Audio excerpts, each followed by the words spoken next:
Y seguimos con nuestro Aquí Pasó de hoy. Nos movilizamos un poco nada más hasta el barrio Paligüe para contar la historia de este hermoso barrio, que fue durante mucho tiempo el barrio más lindo de la ciudad. Y sigue teniendo características únicas, Barrio Parque Paligüe. Estábamos recién en el campus de la Universidad Nacional del Sur, que es Altos del Paligüe. Pero antes de que estuviera Altos del Paligüe, estuvo este barrio Parque Paligüe, que bueno, tiene una característica totalmente diferente a cualquier otro lugar de la ciudad, por su trazado urbano, que sale de las manzanas, del damero tradicional, para entrar en una propuesta de calles elípticas y de recorridos y de avenidas.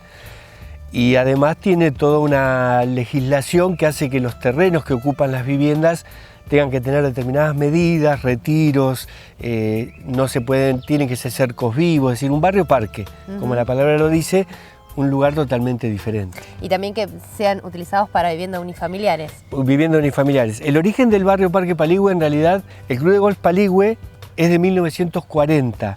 Llegó antes que nadie a este lugar y fue una respuesta a que dejó de funcionar el Golf Club Bahía Blanca, que era una entidad fundada por los ingleses a principios del siglo XX para práctica del golf. Ese campo de golf estaba en Loma Paraguaya. Realmente cuando uno ve las pocas fotos que hay del lugar, se pregunta cómo podían jugar al golf en ese lugar. Por lo inhóspito del clima, por la ubicación y porque además no había el tratamiento que hoy uno ve en las canchas de golf, sino que al contrario, veía sectores de tierra, yuyales, bueno. Ahí iban los ingleses, en su mayoría, a jugar al golf. Pero en 1940 ese golf dejó de operar, así que hubo un grupo de vecinos bahienses que decidió buscar un nuevo lugar donde emplazar su cancha de golf. Y la elección recayó en un terreno recostado, vecino al Parque de Mayo, donde pasaba el arroyo Napostá, al borde de las vías. Eran tierras que estaban en poder de una empresa de Londres, porque originalmente el Ferrocarril del Sud tenía la idea de ocuparlo con alguna estación de trenes o con algunos depósitos, pero como después modificó ese plan el ferrocarril, quedaron disponibles. Así que este grupo de vecinos, entre los cuales se destacaba León de Iraeta, Raúl Baguri y demás, bueno, hicieron una oferta y compraron esas tierras para hacer un club de golf. Hubo que buscarle un nombre. Hubo una idea de buscar algo que tuviera que ver con los aborígenes que ocupaban estas tierras y ahí apareció un juego que tenían los aborígenes donde se usaba una bola y un palo que se podía relacionar con el golf. Y en el idioma de los tehuelches era paligüe, que era el palo y la pelota de ese juego. Así que la idea fue aceptada y el Club de Golf Paligüe, que incluso se escribía al principio separado, con un guión y con acento en la E, fue fundacional de este lugar. Ahí estuvo el Club de Golf. Y a partir del club después nace el barrio. Exacto, porque los mismos que participaron en la fundación del club contaron que ellos cuando jugaban al golf veían este sector, que es un sector de lomadas, de faldas, en subidas, y ya se imaginaban que era un buen lugar para hacer un barrio distinto. Así que en 1946, 6 años después del Club de Golf, se pusieron en contacto con los propietarios de estas tierras y la misma gente que había impulsado el Club de Golf, algunos de esos integrantes, compraron 40 hectáreas en este lugar para hacer un barrio parque. Así que ese fue el origen del lugar y le pidieron prestado el nombre al Club de Golf. Así que ahí nació esta idea que al principio sonó un poco descabellada, era un lugar muy descampado, lejos del centro, pero surgió la idea de hacer este primer barrio parque. Lo que vemos es que el parque está, a diferencia de lo que ocurre con otros barrios de la ciudad, está bien delimitado, digamos, tiene límites bien estrictos. Muy precisos, claro. Porque además aparece el ferrocarril sobre uno de los bordes, la propia cancha de golf en otro, y entonces queda como cerrado o encajenado, y bueno, de hecho, hoy en día todavía mantiene esa característica porque tiene una entrada en calle Casanova que está como muy definida. Sí, tiene características que no lo hacen tan abierto, digamos. Para el diseño del Paligüe se contrató al arquitecto Manuel Mayer Méndez y al ingeniero José María Arango que hicieran un trazado. Si uno quiere buscar un antecedente, bueno, el Parque de Mayo en 1906 fue pensado como Barrio Parque. Sabemos que es un proyecto fallido de barrio que terminó siendo un parque. Pero el Barrio Parque que se ideó para el Parque de Mayo tenía esta propuesta de calles elípticas, de recorridos distintos y además aprovechar que esto está en una loma, en una suerte de calles que van siempre con pendiente, lo cual permite mejores visuales de las viviendas, otra perspectiva a medida que uno va avanzando, va viendo aparecer las casas de otra manera, sale de las manzanas que son más que uno ve la calle, es difícil ver las casas, en cambio acá todas las viviendas van apareciendo por estas curvaturas que si bien uno se pierde en el Paligüe, le dan un paisaje urbano completamente diferente. Y también lo que vemos es que hay mucha presencia de plazas y plazoletas, digamos, hay distintos lugares verdes que están salpicados en el Eso es original, es original del trazado.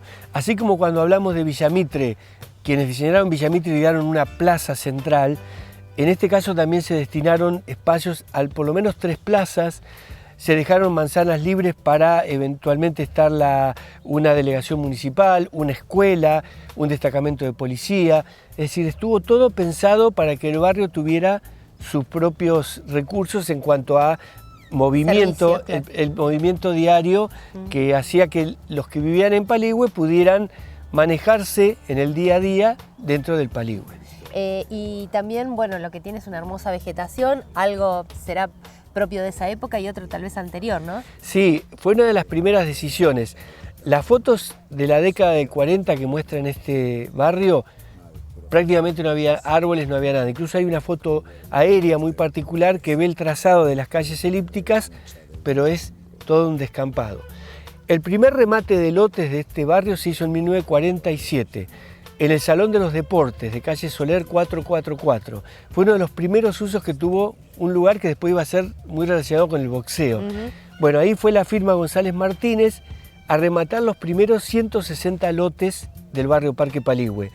Había que alentar a la gente a que se animara a comprar un lote en este lugar. Pese a que eran muy baratos, porque un terreno de 20 por 40 en el momento del remate se vendían a $500. O sea que era un precio casi irrisorio, $1,60 al metro cuadrado.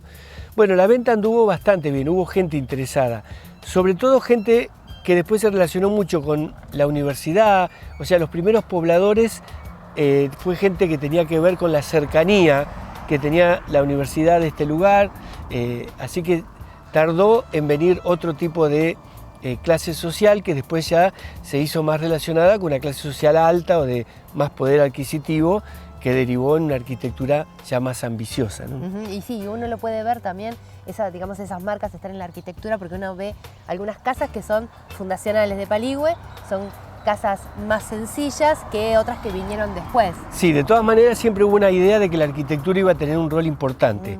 Entonces esas primeras casas son chalecitos tipo californianos, de techo de teja. León de Iraeta, cuando se imaginaba este barrio, que él apenas alcanzó a ver un desarrollo muy incipiente, ya se imaginaba las tejas rojas y las paredes blancas en contraste con el verde. Así que bueno, siempre la arquitectura fue tenida en cuenta. Después ya apareció una diversidad de estilos coloniales, de estilos modernos, de estilos de mansiones, de casas ya más neoclásicas. Bueno, el Paligüe hoy ofrece una oferta de arquitectura muy variada, pero se impone lo verde. Uno ve, como bien decís, árboles que ya tienen más de 50 años, 60, otros que son muy incipientes y sobre todo el tema de que los lotes, las casas estén retiradas hacia adentro y tengan bordes, hace toda una generación paisajística riquísima. Esta idea de que sea un barrio parque, de que sea solamente para viviendas familiares, durante una época del tiempo se vio alterada. Exacto, sorprendió a todos, pero en la década del 60, cuando el barrio se estaba consolidando, que ya había más casas y demás, de pronto empezaron a abrir en este lugar restaurantes y boliches bailables, con lo cual el Paligüe se convirtió en la movida bahiense nocturna de la década del 60. Fue algo inesperado para los habitantes del barrio y tuvo muchísimo éxito. La gente venía al Paligüe, venía caminaba por las lomas para llegar a lugares como Corotey, que era una se llamaba la Casa del Té Naciente, porque empezó siendo una casa de té y de pronto también sumó el servicio nocturno y después ya fue también confitería bailable. Rancho X, que es toda una historia en la ciudad de Bahía Blanca, que abrió en 1962 y se extendió su historia hasta los 80, así que la gente se acuerda muchísimo de esa vivienda. Varias generaciones que vinieron. Sí, porque además se hacían casamientos, se hacían fiestas de 15 y sobre todo en algún momento dejó de ser restaurante, que abría al mediodía, incluso y a la noche, y fue boliche bailable. Y todos venían a Rancho X, toda la movida de Bahía era en ese lugar. Después estaba Otto Chef y estaba Coquet, que fueron cambiando de nombres, pero digamos, había un paquete de 3 o 4 lugares que concentraban la movida de la noche, lo cual generó uno de los primeros conflictos dentro del barrio Parque, que lograron modificar esa historia, porque en 1967 se aprobó una modificación a la normativa que regía el barrio, prohibiendo ese tipo de funcionamiento, de boliches bailables, de restaurante, de boate, de cabaret, de nightclub, todas las variedades que tenían que ver con la noche fueron prohibidas. Con lo cual, nada más había que esperar, entre comillas, que fueran cerrando las que ya estaban, claro, porque ya tenían derecho adquirido. Así que, bueno, en los 80 generalmente primero cerró Corotey, después cerró Rancho X y ya no había posibilidad de reabrir nada. De volver a reabrir. Así que hay una historia de casi 20 años de la noche bahiense, de una época en que la noche bahiense tenía mucho protagonismo, los boliches. Era un lugar de encuentro social, incluso de personas mayores, era como una moda que había impuesto Buenos Aires, de que había que ir a la noche, había que ir a los boliches. Así que Paligüe tuvo esa etapa de haber modificado un poco su uso nocturno, sobre todo, que bueno, eso ya ahora ya no existe más. En el caso del Paligüe, no, se ha consolidado como barrio parque. Un tiempo después, pero no mucho después, apareció el barrio Parque Patagonia, que es una propuesta similar, aunque al estar más alejado se lo planteó inicialmente como un barrio de fin de semana. La gente empezó de a poco a ir a vivir al Patagonia. El barrio Parque Paligüe... Le costó un poco más consolidarse como un barrio de... Sí, incluso la firma Macaño, que era quien vendió los primeros lotes en la década de 50, dice que la gente tenía idea de porque para ir al Patagonia había que pasar por adelante del cementerio. Entonces estaba ese tipo de planteos y además era muy fuerte la idea de casa de fin de semana. La propia firma lo planteaba. Entonces el que se construía algo en el Patagonia era para ir el viernes, sábado y domingo. Y bueno, de a poco la gente se fue eligiendo ese barrio y se fue consolidando también. Pero bueno, el Paligüe ya desde el inicio fue teniendo más fuerza. Hoy es, vista desde cualquier foto aérea, el Paligüe es un manchón verde increíble que contrasta con el gris o con la mole de hormigón de la ciudad. Es un contraste muy fuerte. Este es un barrio donde realmente todo funciona de una manera distinta. Y también es un ejemplo de que se puede... por ejemplo, el tema de plantar árboles, de hacerlo mucho más verde, en el tiempo se puede generar. Si aquí no había nadie, en 50 años vemos la vegetación que hay, también en el resto de la ciudad podría plantearse de la misma manera. Y no solo son árboles, sino que cada casa tiene una propuesta también de flores, de árboles con flores, con colores, que en Bahía es muy pobre a veces esa propuesta. Acá vos vas por las casas y también aparece el rojo, el amarillo, distintos tipos de plantas. Y es el mismo clima, estamos en el mismo lugar.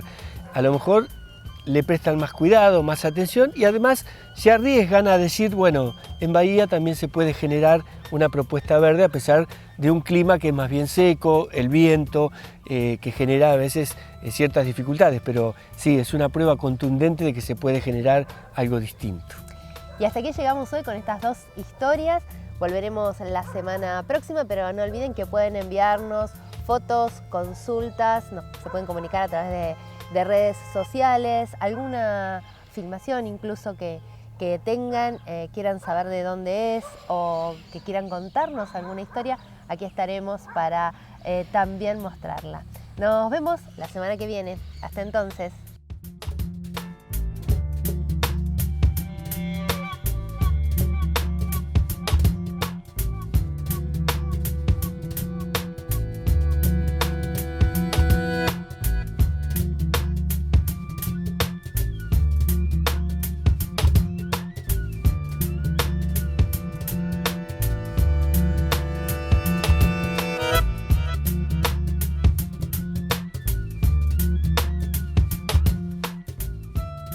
hasta aquí llegamos hoy con nuestro programa. Nuestro contacto sigue por redes sociales. En el canal pueden volver a vernos en las repeticiones los martes a las 10 de la mañana y los miércoles a partir de las 19:30. Nuevas historias nos están esperando la semana próxima. Hasta entonces.